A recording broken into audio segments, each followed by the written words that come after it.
ഇരുട്ട്, വേഗത കുറഞ്ഞ ക്രമം തെറ്റിയ ശ്വാസം. അയാൾ ഉണരുകയായിരുന്നു. മണ്ണിൻ്റെ ഗന്ധം അയാളുടെ മൂക്കിലേക്ക് അരിച്ചു കയറുന്നുണ്ടായി. നിശബ്ദതയ്ക്ക് ഇത്രയും ഘനമോ?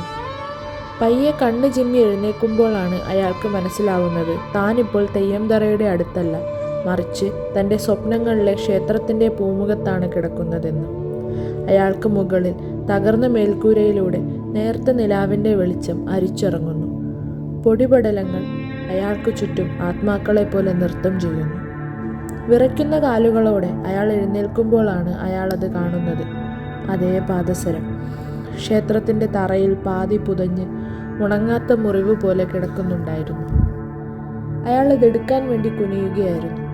അയാളുടെ വിരലുകൾ അതിൽ സ്പർശിച്ച സമയം പ്രകൃതിയും ക്ഷേത്രവും ഒന്നായി പ്രതികരിച്ചു. തൊടരുത് എന്ന് ആജ്ഞാപിക്കുന്നത് പോലെ. പെട്ടെന്നാണ് അടുത്തുള്ള കല്ലിലെ താൻ സ്ഥിരം കാണുന്ന ചിഹ്നം അയാൾ കണ്ടത്. അതൊരാജ്ഞാചക്രമായിരുന്നു. എല്ലാം ഓർത്തു വയ്ക്കുന്ന കണ്ണ്. കാലങ്ങളായി കുഴിച്ചിട്ടിരുന്ന സത്യങ്ങളെ പുറത്തു കൊണ്ടുവരുന്ന ഒരു വാതിലായിരുന്നു ആജ്ഞാചക്രം അയാൾക്ക്. ഇനിയും ഉണങ്ങാത്ത മുറിവ് പോലെ.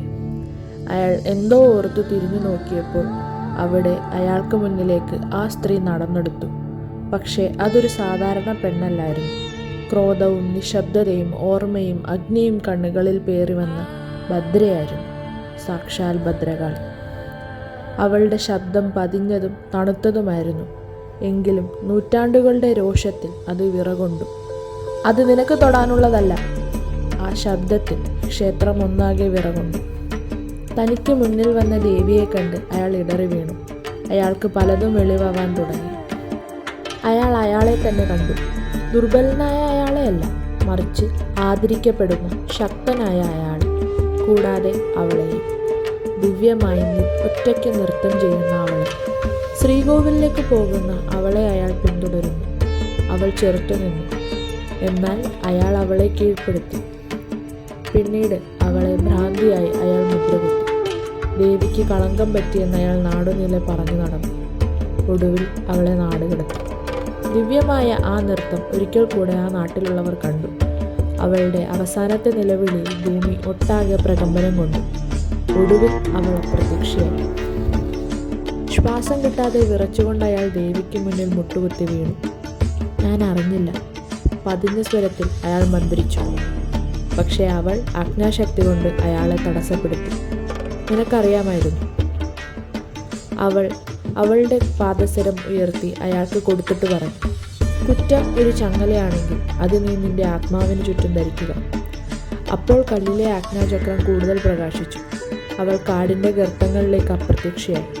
പൂർണ്ണമായും അയാളുടേതല്ലാത്ത ഒരു ശബ്ദത്തിൽ പ്രാർത്ഥനയുടെ ശകലങ്ങൾ മന്ത്രിച്ചുകൊണ്ട് അയാൾ അവിടെ അലഞ്ഞു തിരിഞ്ഞു നടന്നു.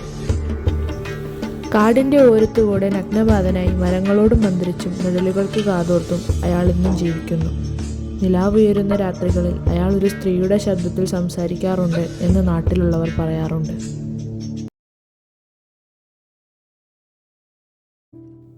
ആജ്ഞാചക്രം ഇവിടെ തീരുകയാണ്.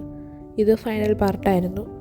ഈ കഥയ്ക്ക് നിങ്ങൾ തന്ന സ്നേഹത്തിനും സപ്പോർട്ടിനും ഫീഡ്ബാക്കിനും എല്ലാത്തിനും ഞാൻ എല്ലാവരോടും നന്ദി പറയുകയാണ്. ഒരു ഇമോഷണൽ റോളർ കോസ്റ്ററാണ് ഈ കഥ തീരുമ്പോൾ എനിക്ക് അനുഭവപ്പെടുന്നത്. കാരണം ഒരിക്കലും എഴുതിയതൊന്നും ആരെയും കാണിക്കാത്ത അല്ലെങ്കിൽ പബ്ലിഷബിൾ അല്ല എന്ന് സ്വയം വിശ്വസിച്ചിരുന്ന എനിക്ക് ത്രൂ യൂട്യൂബ് ആണെങ്കിൽ കൂടി എൻ്റെ ഒരു കഥ ഇങ്ങനെ പബ്ലിഷ് ചെയ്യാൻ പറ്റിയതിൽ ഞാൻ ഭയങ്കര ഹാപ്പിയാണ്. അതിന് എന്നെ സഹായിച്ചതും എന്നെ പ്രേരിപ്പിച്ചതും എൻ്റെ ചുറ്റുമുള്ള ഒത്തിരി നല്ല മനുഷ്യരാണ്. അവരോടൊക്കെ ഞാൻ എൻ്റെ ഹൃദയത്തിൻ്റെ ഭാഷയിൽ ഈ ഒരു അവസരത്തിൽ നന്ദി പറയുകയാണ്. പിന്നെ ഇനിയും നിങ്ങൾക്ക് ഇതുപോലെ കഥകളൊക്കെ വേണമെന്നുണ്ടെങ്കിൽ please feel free to comment. ഇനി പബ്ലിഷബിളാണ് എന്ന് എനിക്ക് തോന്നുന്ന കഥകളുമായിട്ട് ഞാൻ എന്തായാലും വരുന്നതായിരിക്കും. പിന്നെ ചാനലിനെ സപ്പോർട്ട് ചെയ്യുക. Thank you.